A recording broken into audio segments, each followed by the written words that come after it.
बिस्मिल्लाहिर्रहमानिर्रहीम। अस्सलामुअलैकुम दोस्तों, आज मैं आपको बताऊंगा कि सल्फ़र क्यों ज़रूरी है।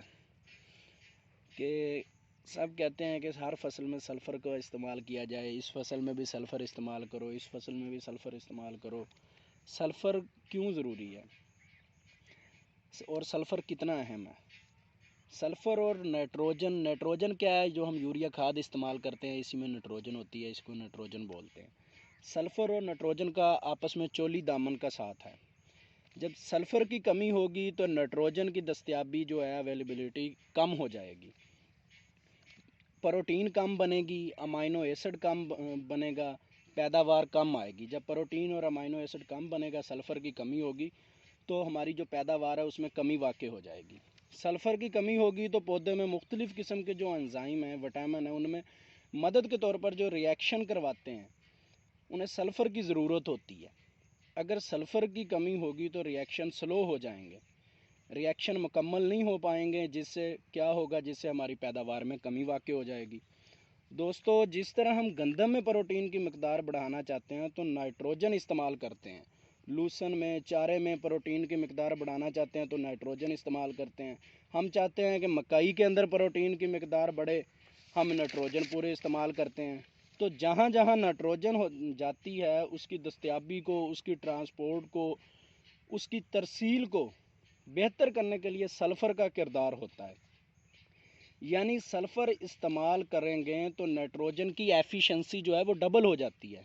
अगर हम सल्फ़र इस्तेमाल करते हैं, सल्फ़र इस्तेमाल करने से जो नाइट्रोजन हम यूरिया खाद इस्तेमाल करते हैं, उसकी एफिशिएंसी डबल हो जाएगी।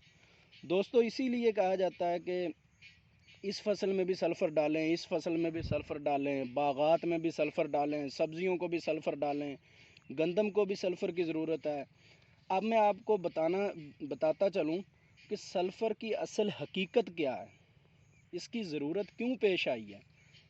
इसकी ज़रूरत इसलिए पेश आई, पहले हमारे ज़मीनी ज़खायर में वाफर मिकदार में सल्फ़र मौजूद होती थी। पहले लोग सल्फ़र कम इस्तेमाल करते थे, और अब सल्फ़र ज़्यादा क्यों कहा जाता है कि इस्तेमाल करें। इसकी वजह यह है कि पहले हमारे जो ज़मीनी ज़खायर हैं, ज़मीन के अंदर जो है वाफर मिकदार में सल्फ़र मौजूद थी। कैसे मौजूद होती है और कैसे मौजूद थी? जो नामियाती मादा है ज़मीनों के अंदर, इसके अंदर सल्फ़र होती है। हमारे माहौल के अंदर जो गाड़ियों का धुआं, फैक्ट्रियों का धुआं, मुख्तलिफ़ किस्म की पोल्यूशन में जो सल्फ़र डाइऑक्साइड गैस पैदा होती है, बारिशें ज़्यादा होती थी, बारिशों से ये वापस ज़मीन में आ जाती थी H2SO4 की शक्ल में, और वो सल्फ़ेट पौधे इस्तेमाल कर लेते थे। आबादी कम थी, आधे रकबे पड़े रहते थे, आधों को हम काश्तकारी में लेकर आते थे, और हमारे पास जो पानी था वो ज़्यादा नहरी पानी होता था, उसके अंदर सल्फ़र मौजूद होती है।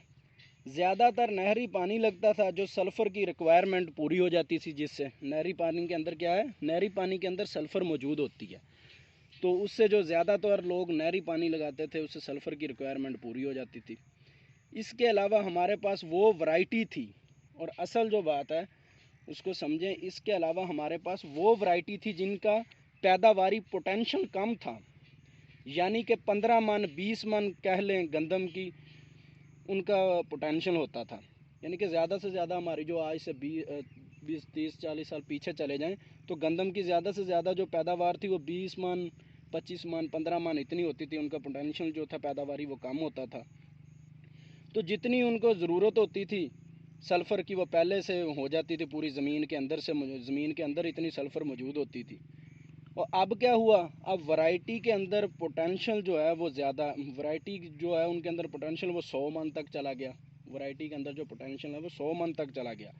अब लोग 70 मन 80 मन 60 मन जो है औसत पैदावार गंदम की ले रहे हैं। पोटेंशियल बढ़ गया, जो वैरायटी आई, नई नई वैरायटियाँ आई गंदम की, ठीक है ना। हमारे ज़मीनों के अंदर जो ज़खायर थे वो 20 साल से इस्तेमाल होते आए, हमने उनको रिकवर नहीं किया। जैसा कि मैंने कहा, आज से 20 साल पहले कोई शादो नादर ही था जो सल्फ़र डालता था।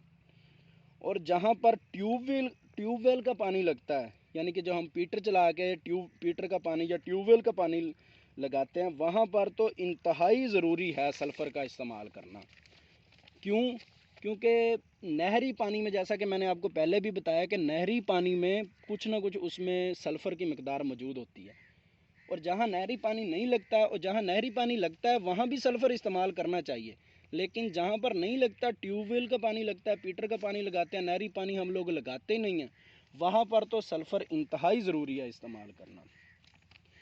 इसके बाद मैं बात करता हूँ गंदम की। गंदम को सबसे ज़्यादा जो सल्फ़र की ज़रूरत होती है वो फरवरी से लेकर अप्रैल तक होती है। पहले भी सल्फ़र इस्तेमाल करना चाहिए, मैं ये नहीं कहता पहले नहीं करना चाहिए, लेकिन ज़्यादा जो ज़रूरत है वो फरवरी से अप्रैल तक होती है। यानी जैसे जैसे टम्परेचर बढ़ेगा, पौधे की ग्रोथ इंक्रीज़ होगी, वो दाने की तरफ आएगा, तो उसको ख़ुराक की ज़रूरियात भी बढ़ती चली जाएगी, उसको ज़्यादा ख़ुराक की ज़रूरत होगी। इस वक्त पौधे के अंदर जो है ट्रांसपिरेशन की रफ्तार भी धूप तेज़ हो जाती है, और ना फरवरी के बाद तो आहिस्ता आहिस्ता बढ़ती जाएगी, उसकी सल्फ़र की डिमांड भी बढ़ती जाएगी। मैं आपको ये मशवरा दूंगा, फरवरी के महीने से सल्फ़र ज़्यादा इस्तेमाल करना शुरू कर दें। पहले भी इस्तेमाल करें, लेकिन फरवरी का महीने से सल्फ़र गंदम में ज़्यादा इस्तेमाल करना शुरू कर दें। पहले भी करें लेकिन फरवरी में ज़्यादा इस्तेमाल करें। ठीक है दोस्तों, अब मैंने आज आपको ये बताया कि सल्फ़र क्यों ज़रूरी है, ख़ुराक बनाने में क्या किरदार है इसका सल्फ़र का। तो कोशिश करें जब भी सल्फ़र को इस्तेमाल करें ना, तो इसको इस्तेमाल करते वक्त ज़्यादा नाइट्रोजन के साथ इस्तेमाल करें, ज़्यादा बेहतर होगा। वैसे भी इस्तेमाल करें, लेकिन इसको इस्तेमाल करते वक्त ज़्यादा जो है ना वो नाइट्रोजन के साथ मिलाकर, यूरिया के साथ मिलाकर इस्तेमाल करें इसको। दोस्तों, अगर आपको मेरी वीडियो पसंद आई हो तो सब्सक्राइब करें और बेल आइकन पर क्लिक करें, लाइक करें, वीडियो मज़ीद काश्तकार भाइयों को शेयर करें ताकि सब तक जो है वो मालूमात पहुंच जाए।